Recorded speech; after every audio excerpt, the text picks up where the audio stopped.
दुःखित असताना जरासंध 17 वेळा पराजय झाल्यानंतर आता यश प्राप्ती होत नाहीये.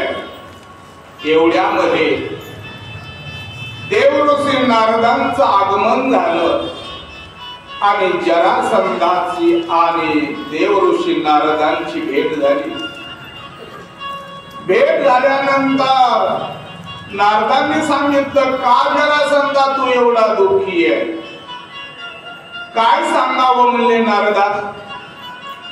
माझ्या 2 मुली ज्यांनी विधवा केलेल्या आहेत, त्याचा सूड घेण्यासाठी, त्याचा बदला घेण्यासाठी 17 वेळा मथुरेवरती चालून गेलो, पण मला यश आलं नाही आणि आता येण्याची शक्यता नाही. त्यावेळेला त्या निराश झालेल्या जरासंधाला धीर देता, जरासंधा घाबरू नको, तुझा जो मित्र कालयवन आहे तो बलाढ्य आहे, शूर आहे आणि कृष्ण त्याला भेटो पाहिजे आणि तिथं तुला निश्चित यश आल्याशिवाय राहणार नाही. तू त्या कालयवनाशी मैत्री कर आणि तुझं हे दुःख त्याला सांग आणि युद्धासाठी हात मिळणी करून घे. तेव्हा जरासंध असणारा कालयवनाकडे गेला, कालयवनाला बोलावून घेतलं आणि कालयवनाला आपलं दुःख सांगितलं. तेव्हा कालयवन आपलं सैन्य घेऊन मथुरेवरती स्वारी करण्याकरता गेला. मथुरेला चहूबाजूने वेढा दिला, पण भगवान श्री कृष्णाने एका रात्रामध्ये विश्वकर्म्याला आज्ञा केली आणि त्याच वेळेस एका खांबावरती समुद्रामध्ये सोन्याची द्वारका निर्माण केली आणि सगळी मथुरा त्या ठिकाणी नेहून पोहोचली आहे. तेव्हा हा कालयवन आलेला पाहून भगवान श्रीकृष्णाने पळायला सुरुवात केली, कारण भगवान श्रीकृष्णाला माहित होतं की याला मारणारा कोण आहे. तेव्हा भगवान श्रीकृष्ण जसे पळाले तसे त्या गुहेमध्ये गेले आणि त्याच गुहेमध्ये भगवान श्रीकृष्णाकडून ज्यांनी वर मागितला, देवाकडून ज्यांनी वर मागितला की मला आता फक्त विश्रांतीची गरज आहे, आणि म्हणून त्याच ठिकाणी विश्रांतीसाठी मुचकुंद झोपलेले होते. भगवान श्रीकृष्णाने आपल्या अंगावरचा पितांबर त्या असणाऱ्या मुचकुंदाच्या अंगावर टाकला आणि भगवान एका बाजूला जाऊन उभे राहिले. त्यावेळेस जसा हा कालयवन पळत गेला आणि तो पितांबर सेला पाहिला आणि सांगितलं या ठिकाणी येऊन झोपला, म्हणून त्याच्या अंगावरचं ते सगळं पांघरलेलं ओढून घेतलं. तसे झोपीतून उठलेले मुचकुंद डोळ्यातून अग्नी ज्वाळा बाहेर पडल्या आणि मुचकुंद हा जळून भस्म झाला. इकडे भगवान श्रीकृष्ण परत मथुरेला आले आणि जे सैन्य होत त्या कालयवनाचं सगळं संपून टाकलं. का तर जरासंधाने संस्कृतीमध्ये बिघाड केला होता. हात मिळणे कोणाशी करावी याचं सुद्धा भान असावं, कारण त्यावेळेस अधर्म वाढण्याची शक्यता होती. जर कालयवन मारला नसता तर मलेच्छ राजानं आपली संस्कृती उभी केली होती आणि ती नष्ट करण्यासाठी भगवान श्रीकृष्णाने केलेली त्यांच्या जीवनातील लीला। आणि इकडे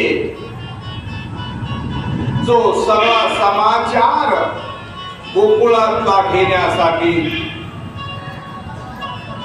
उद्धव महाराजांना पाठवलेलं होतं, जसे उद्धव महाराज गोकुळाला गेले तसे नंद बाबा आणि मैया यशोदेचा समाचार घेतला।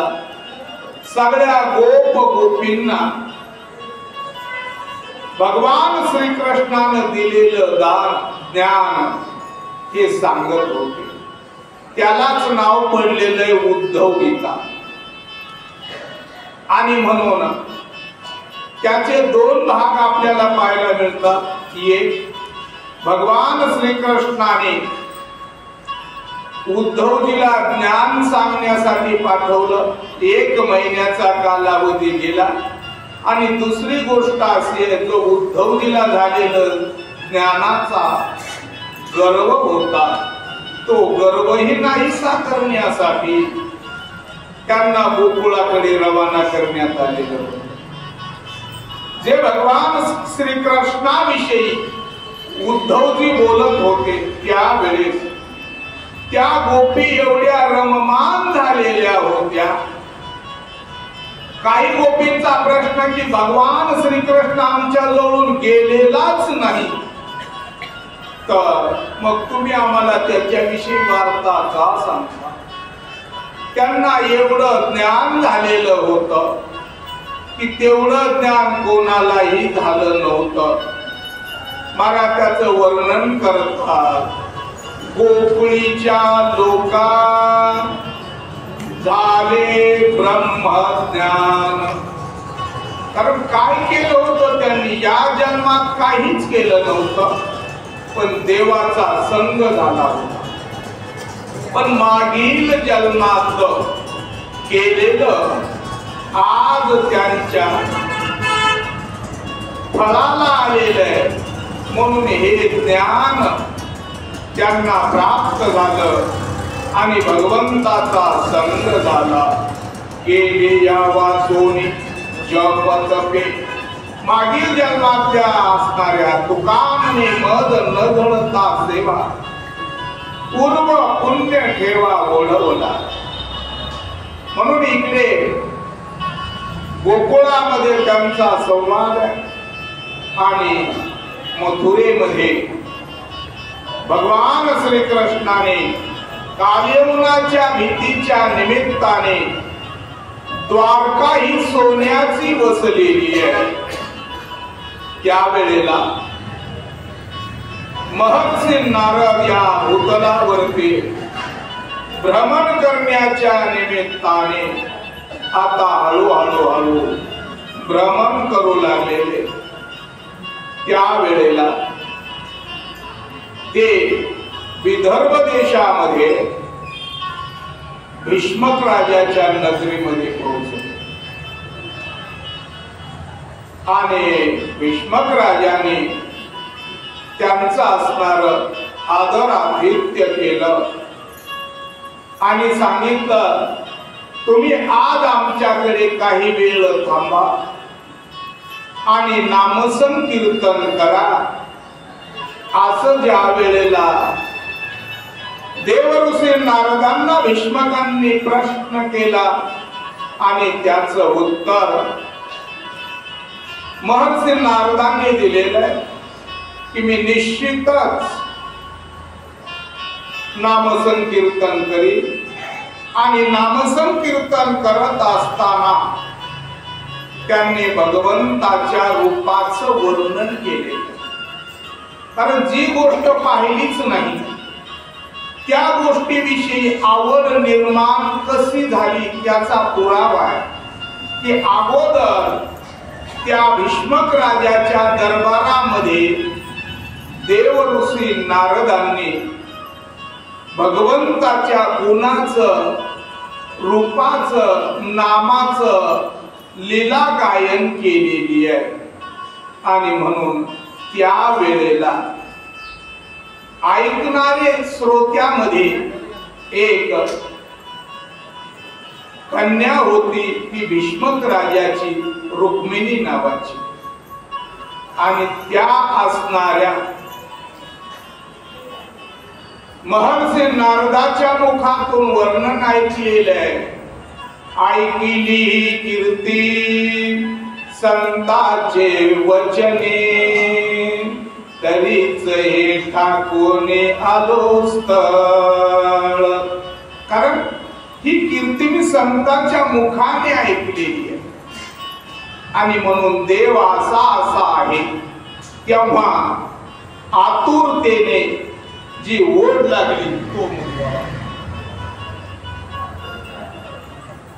तो माझा भावा, तो माझा भावा, तो माझा भावा, तो माझा भावा, तो माझा भावा, तो माझा भावा, तो माझा भावा, तो माझा भावा. वेळोवेळा भावा पांडुरंग, वेळोवेळा भावा पांडुरंग, तो माझा भावा, तो माझा भावा, तो माझा भावा, तो माझा भावा. गोपाल कृष्ण भगवान की जय. आणि ते गुण नाम रूपाचं वर्णन ऐकल्यानंतर माता रुक्मिणीच्या असणारा मनामध्ये निश्चय झालेला आहे की ज्याचं असं वर्णन केलेलं आहे त्याच्याविषयी एवढं प्रेम निर्माण झालं, तो मज व्हावा, तो मज व्हावा, तो मला मिळायला पाहिजे. आणि म्हणून त्याच वेळेला दोघा भावांच्या लग्नाचा विचार आलेला आहे. अगोदर लग्न असणार बलराम दादाचं झाले. रेवती नावाची कन्या बलराम दादाला देण्यात आली. त्याचा जास्त भागवतामध्ये विस्तार आलेला नाही, कारण भागवत रसायन ग्रंथ असा की फक्त भगवान श्रीकृष्णाच्या सगुण लीलेचं वर्णन केलेलं आहे. काही कथा ह्या तेवढ्याशा याच्यामध्ये रंगवलेल्या नाही, आणि म्हणून बऱ्याचशा कथा आपल्या भागवतातून निघूनही जातात. आणि म्हणून पहिला जो विवाह सांगितलेला आहे तो बलराम दादाचा आहे. आणि त्यानंतर इकडे भीष्मक राजाच्या नगरीमध्ये राजाने आपल्या मुलीचा लग्नाचा विचार मांडलेला आहे. कशामुळे तर रुक्मिणी माता ही लग्नाला आता आलेली आहे, आणि म्हणून भीष्मकाने आपल्या 4 मुलांचा विचार घेण्यासाठी एकत्रित असणारे बसून बैठक घेतलेली आहे. त्यावेळेला रुक्मिणी मातेचं जे मानस होतं तिनं आपल्या आई वडिलांना सांगितलं, पण त्याच वेळेला त्याच बैठकीमध्ये जो ज्येष्ठ पुत्र रुक्मिण असं त्याचं नाव आहे, रुक्मया आपण त्याला म्हणतो, रुक्ममाली असं त्या चौघापाशी नाव आलेलं आहे. आणि त्यावेळेला भीष्मक राजाने आपल्या भाषेमध्ये सोयरिकीचा विचार केला, आणि रुक्मयाने आपल्या पित्याला सांगितलं, बाबा आपली जी बहीण असणारी रुक्मिणी ही थोर एका राजकुमाराला द्यायचं मी ठरवलेलं आहे. तो राजपुत्र आहे, सर्व गुण संपन्न आहे. त्याचं नाव शिशुपाल सर्वांना माहित आहे. आणि ज्या वेळेस दोघांचा विचार मान्य करावा लागला त्यावेळेला माता रुक्मिणीला दुःख होऊ लागलेलं आहे की जो मी मनानं वरलेला आहे तो मला मिळत नाहीये. आणि इकडे या असणाऱ्या सोयरिकीची तयारी चाललेली एवढ्यामध्ये भाग्याचा उदय काही कारणास्तव सुदैव ब्राह्मणाचं आगमन त्यांच्या घरी झालं आणि सुदैव नावाच्या ब्राह्मणाचं दर्शन घेण्याच्या निमित्ताने माता रुक्मिणीने सुदैव ब्राह्मणाला बोलावून घेतलं. सांगितलं बाबा माझं तुम्ही एवढं काम करता का? माझा निरोप माझ्या असणाऱ्या प्रिय भगवान श्रीकृष्णापर्यंत तुम्ही पोहोचा. आणि त्याच वेळेला सुदैव नावाच्या ब्राह्मणाजवळ एक पत्र दिलं आणि पत्र घेऊन जसा जसा या बाप लेकांचा संवाद ऐकला होता, जसा जसा त्यांचा कुलाचार होता, त्या नेमाने त्या पत्रामध्ये नेमावली लिहून दिली होती आहे. हे निमित्त कारण आहे. पुढे इकडे रुक्मिणीच्या असणाऱ्या लग्नाची तयारी चाललेली आहे. सुदैव नावाचे ब्राह्मण महाराज इकडे द्वारकेकडे रवाना झालेले. जी एका खांबावरती सोन्याची द्वारका आहे, समुद्राचा चौबाजूने वेढा आहे. असं सुंदर प्रकारचं नगरी भगवान श्रीकृष्णाने स्वतःसाठी रचलेली एवढ्यामध्ये हे सगळं चालू असताना भगवान श्रीकृष्णाच्या एकदम लक्षात आलं की आपण आपल्या भक्ताची बरेच दिवस झालं वार्ता ऐकली नाही. म्हणून हस्तिनापूर डोळ्यासमोर उभं राहिलं आणि हस्तिनापुरामध्ये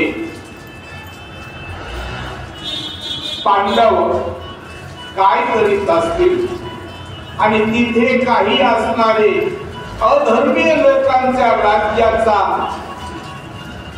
वाढत चाललेला पराभव त्या भगवान श्रीकृष्णाला करायचा होता.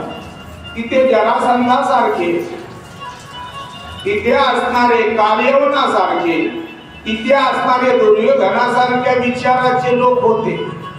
आणि म्हणून जसा अक्रूर हा कंसाचा दूत होता तसा भगवान श्रीकृष्णाचा भक्त सुद्धा होता. आणि भगवान श्रीकृष्णाने अक्रूराला हस्तिनापुराला समाचार पाहण्यासाठी पाठवलं. तेव्हा अक्रूरजीचं सुद्धा आगमन हस्तिनापुरामध्ये झालेलं आहे. उद्धवाचा गोकुळामध्ये आहे आणि भगवान स्वतः द्वारकेमध्ये. इकडे भगवंताच्या विवाहाचा विचार चाललेला. तेव्हा रुक्मिणीचं लग्न हे शिशुपालाशीच होणार असं रुक्मिणीच्या भावाचं मत होतं. मी त्या भगवान श्रीकृष्णाला देऊ देणार नाही का? तर त्यावेळेस भगवान श्रीकृष्णाच्या कुलाचा विचार केलेला. भगवान श्रीकृष्णाच्या कुलाचं वर्णन केलेलं. ठावची नाही बापाचा असा जो असणारा कुली, ज्याचं कुळ कोणाला माहित नाहीये, ज्याचं गोत्र कोणाला माहित नाहीये. एक मनती नंदाचा, एक मनती वसुदेवाचा, ठावची नाही बापाचा साचा कुळीचा श्रीकृष्ण, अशा कृष्णाला मी देऊ देणार नाही. आणि रुक्मिणीचं मानस होतं वरील तर त्यालाच, पण भावापुढे चालत नव्हतं. इकडे असणार पत्र भगवान श्रीकृष्णाच्या हातामध्ये पडलं. सोयरीक झालेली आहे आणि लग्नाचा काळ जवळजवळ बराच जवळ येऊ लागलेला आहे, 4 वाजत आले. आणि म्हणून लग्नाचा काळ वेळ तिथी काढली. एवढ्यामध्ये सगळं वराडही असणार भीष्मक राजाच्या दरबारामध्ये हजर झालं शिशुपाला सहित. आणि शिशुपालाने जे काही आपला विधी संपन्न असतो त्याचं खूप असणार श्रृंगारिक वर्णन केलेले. शिशुपाल दिसायला बरोबर नव्हता, तसा तो वागायला सुद्धा बरोबर नव्हता. कुठल्याही प्रकारचे रुक्मिणीचे आणि त्याचे गुण जुळत नव्हते. म्हणून माता रुक्मिणीने त्याला नकार दिलेला आहे. त्यावेळेला हळदीपर्यंतच्या कार्यक्रमाचा आपण बऱ्याचशा भागवतकाराकडून ऐकत आलेलो. आणि त्याच वेळेस हळद पण लागली. आणि जे त्यांचा कुलाचार होता त्यावेळेला जसं त्या पत्रामध्ये उल्लेख होता की लग्नाच्या दिवशी देवीच्या मंदिरामध्ये दर्शनाला जाण्याची आमचा कुलाचार आहे, नाम पद्धत आहे. आणि तुम्ही त्या मंदिराच्या पाठीमागे रथ घेऊन थांबा. हे सगळ्यांनी तयारीने इकडे लग्नाचा आनंद चाललेला आहे. शिशुपालाला हळद लागलेली आहे. आणि कुलाचार म्हणून रुक्मिणी मातेने दर्शनाला येण्यासाठी रथामध्ये आपल्या असणाऱ्या मैत्रिणी जसं त्या मातेचं देवीचं दर्शन घेतलं आणि मंदिराच्या पाठीमागे गेल्या.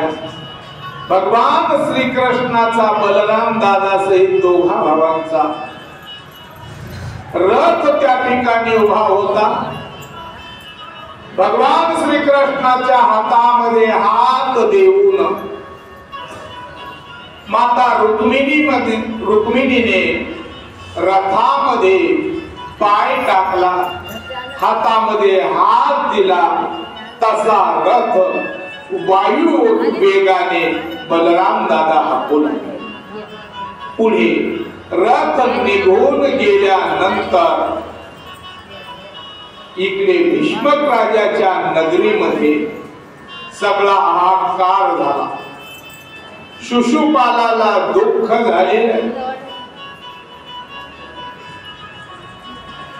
त्यावेळेला शिशुपालाच्या मनामध्ये जो क्रोध निर्माण झालेला आहे की जी मला मिळायची होती ती माझ्या असणाऱ्या शत्रूने पळवलेली आहे. आणि सोडवण्यासाठी सैन्य घेऊन रुक्मया असणारा धावलेला आहे. भगवान श्रीकृष्णाने काही वेळेला मधून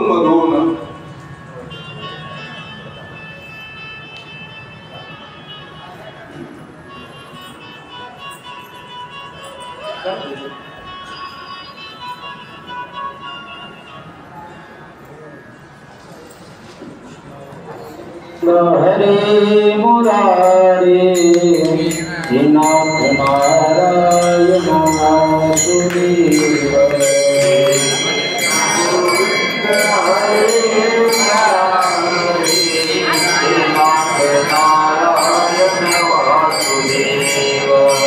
श्री कृष्ण गोविंद हरे मुरारे नाथ नारायण वासुदेव.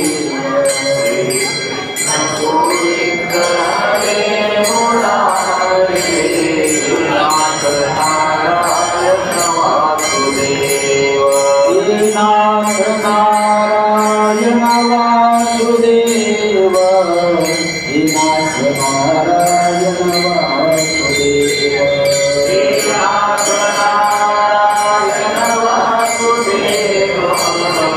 नाथ नारायण वासुदेव. नाथ नारायण वासुदेव. नाथ नारायण वासुदेव.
जसं रुक्मिणीने असणार सैन्य पाठीमागे लावलेलं आणि तसा भगवान श्रीकृष्णाने रथ उभा केला आणि बलराम दादाचं आणि रुक्मयाच्या सैन्याचं युद्ध सुरू झालेलं आहे.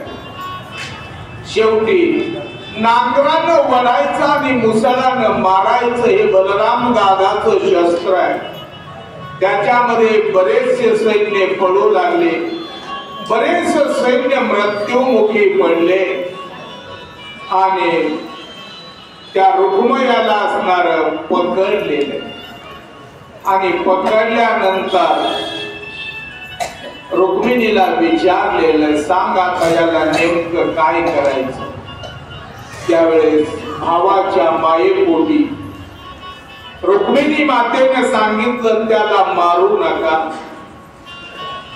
आणि मारू नका म्हटल्यानंतर त्याला मरणाही पेक्षा अत्यंत वाईट कळा त्याची निर्माण केली. मरण भले बरी काय अवकळा ऐशी. अपमानित होणं म्हणजे सज्जन माणसाला मेल्यापेक्षाही वाईट आहे. आणि शेवटी त्याच्या डोक्याचे 5 पाठ काढले असंही सांगतात. अपमानिस्पद केलेलं आहे आणि मग तो गावामध्ये गेला नाही असाही उल्लेख आहे. तो गावाच्या बाहेरच वस्ती करून राहिला का, जोपर्यंत मी विजय मिळवणार नाही, भगवान श्रीकृष्णाचा बदला घेणार आणि त्याला त्याच्या भाषेत म्हणजे त्याचा वध करणार, तेव्हाच मी गावामध्ये प्रवेश करील अशी एक त्याची प्रतिज्ञा होती. आणि म्हणून तो गावामध्ये गेला नाही. इकडे भगवान श्रीकृष्णाने जो रथ आणला तो सरळ आपल्या नगराकडे. त्यावेळेस विधी संपन्न लग्नाचा विधी सांगितलेला आहे.